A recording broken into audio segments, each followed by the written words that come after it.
The general idea is that the Forex market is too big for banks to manipulate, and it is also decentralized.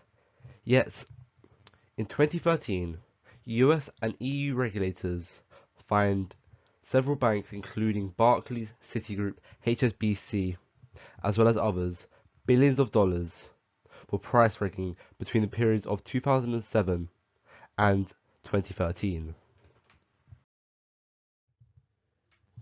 These banks were able to rig the market because 10 banks control almost 80% of the daily traded volume in the Forex market.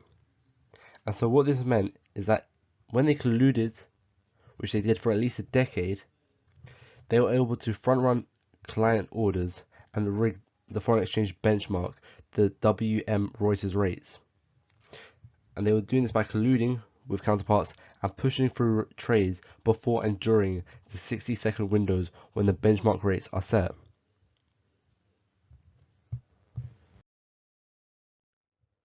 To understand how this manipulation affected us as retail forex traders, you need to know that for every buyer there needs to be a seller present, and so for every seller there needs to be a buyer of the same present. And so when banks enter their massive positions, they need to create liquidity for themselves. And now this is where our role comes in.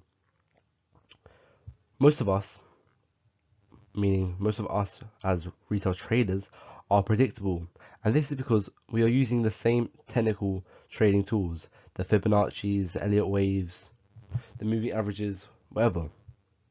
And so the smart money, the banks, uses information to trick us. They induce buying when they have to sell, and they induce selling when they have to buy.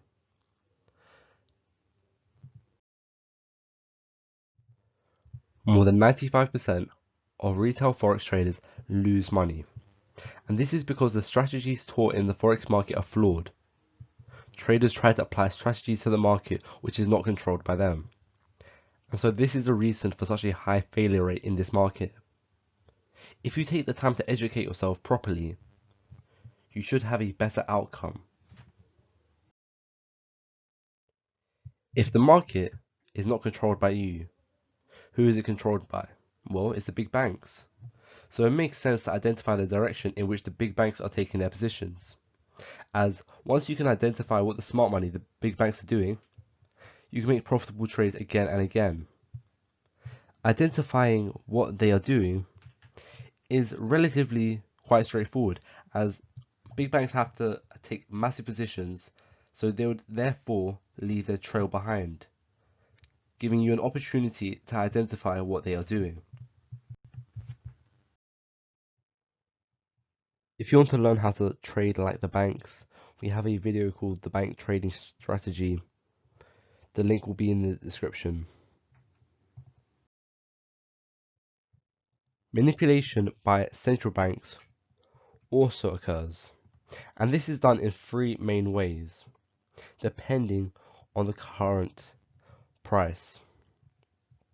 If there's only a small difference between the desired level in the exchange rate and the current level, the central bank may issue a very strongly worded statement shifting the market sentiment towards the currency in the favor of the central bank.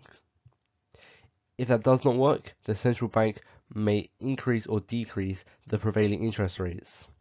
An increase in the interest rates would propel the exchange rate of a currency higher, upwards, and the value of a currency falls when a central bank lowers the interest rate. But what happens if these two methods fail? Well, the central banks may intervene in the market and bring the exchange rate of a currency to the desired level.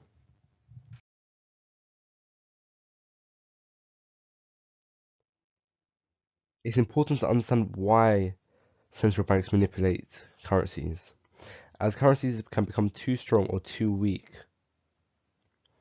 A currency that's extremely strong would affect exports and encourage imports, thereby leading to a trade deficit. Likewise, an extremely weak currency would increase the cost of imported goods, which may include raw materials, and this may weaken the economy further. So, in order to bring the exchange rate to a desired level, central banks step in, manipulating the currency. Manipulation is also done by brokers, more specifically scam brokers. And how do they do this? Well, they would often widen the spread and create artificial spikes so that a trader loses capital quickly. This would only work if a trader only looks at the price of one broker. And even then, it may look like price tampering done by big players in the forex market. This kind of manipulation is often seen in the currency market, and it's quite easy for a retail broker to alter the price provided to clients. And so by manipulating the price, a scam forex broker will also resort to stop hunting. A scam broker will make the price spike near major support and resistance levels irrespective of what happens in the actual market. This allows the brokers to stop out, more specifically force out people out of the trades when their stop loss is hit, even though it shouldn't be the case.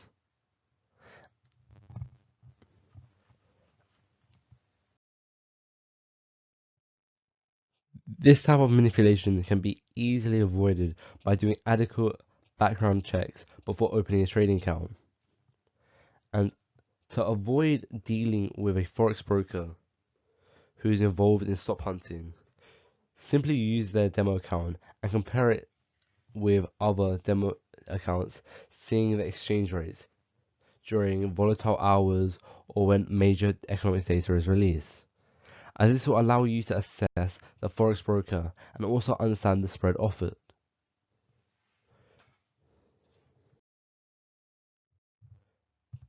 Back to the banks. They were fined in 2013 and changes were brought about. But what were these changes? Well, to prevent manipulation of the fixed rates, the window time was increased to 5 minutes. This makes it difficult for even big players to manipulate the market. There's also changes between different countries. Central banks in some countries have started using a different methodology to arrive at reference rates for the domestic currency. Big banks, however, still have the capability to manipulate the foreign exchange market. However, the net impact on the exchange rate will be a matter of only 20 to 30 pips. Furthermore, regulators have made sure the loopholes have been closed to avoid a repeat of such incidents that happened between 2007 and 2013. So top banks have now realized they can no longer afford such misadventures.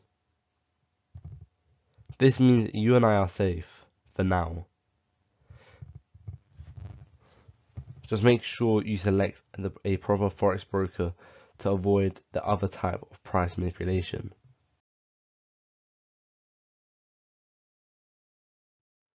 Thank you for watching. I hope you enjoyed the video. Please do like and subscribe to help the channel. And know this, no one is born a great trader. One learns by trading.